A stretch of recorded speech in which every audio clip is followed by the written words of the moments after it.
Agora nessa aula a gente vai aprender como que a gente faz o nosso mapeamento objeto relacional. Para isso, eu preparei um slide aqui para que você, se você nunca teve contato, né, com isso, para dar uma resumida aqui. No modelo relacional, a gente tem lá a nossa tabela. Por exemplo, a tabela pessoa lá no banco de dados. Ela vai se relacionar ao nosso modelo orientado ao objeto, a nossa classe pessoa aqui. Cada linha dessa tabela, por exemplo, tem o nome, o documento, o endereço, vai se relacionar a um objeto. Então, vamos supor que a gente tenha 10 pessoas cadastradas na nossa base. Quando a gente transformar isso para o nosso objeto relacional, que a gente pedir uma lista, nós teremos 10 pessoas. Então, 10 objetos e cada objeto equivale a uma pessoa. A cada coluna que a gente tem lá, então a gente tem uma coluna ID, a gente tem uma coluna documento, que equivale aos atributos que a gente criou lá na nossa classe. Vamos supor que a gente tenha procedures ou funções dentro do banco de dados. A gente não tem um relacionamento a esses métodos, tá? Então não existe esse relacionamento. E a cada chave estrangeira que a gente tem lá no nosso banco de dados equivale àquelas associações que nós fizemos. Então a gente tem lá, por exemplo, aqui a pessoa, convênio, conta, pessoa. A cada chave estrangeira dessa equivale a uma associação aqui do banco de dados, foi como nós fizemos. E aí,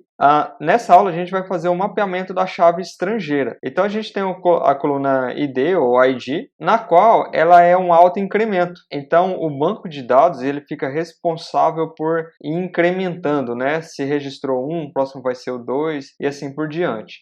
E a gente vai fazer isso aqui agora. A gente vai relacionar a nossa coluna ID com o ID lá do banco de dados. E aí a gente tem algumas anotações, que é do Hibernate, em JPA, que a gente faz isso, a gente configura o nosso projeto. Então vamos lá, mão na massa. Então aqui na nossa entidade de base, a gente vai pegar essa coluna ID, vamos colocar uma anotação ID contra o espaço. Bem interessante que isso tenha acontecido.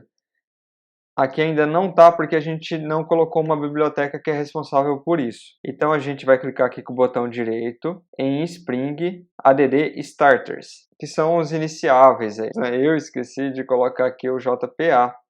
Então a gente vai precisar do Spring Data JPA, que ele é responsável por fazer o SQL aqui, ó, tá vendo? Aí o Hibernate que eu acabei de comentar. Então vamos avançar. Selecionar aqui o nosso POM e finalizar. Agora o Maven ele vai fazer o download dessa biblioteca para a gente. Vamos aguardar aí. Finalizando. Já está atualizando. Javadoc. Muito bem. Nesse momento a gente já deve ter condições de acessar essa anotação. Olha lá. Muito bem.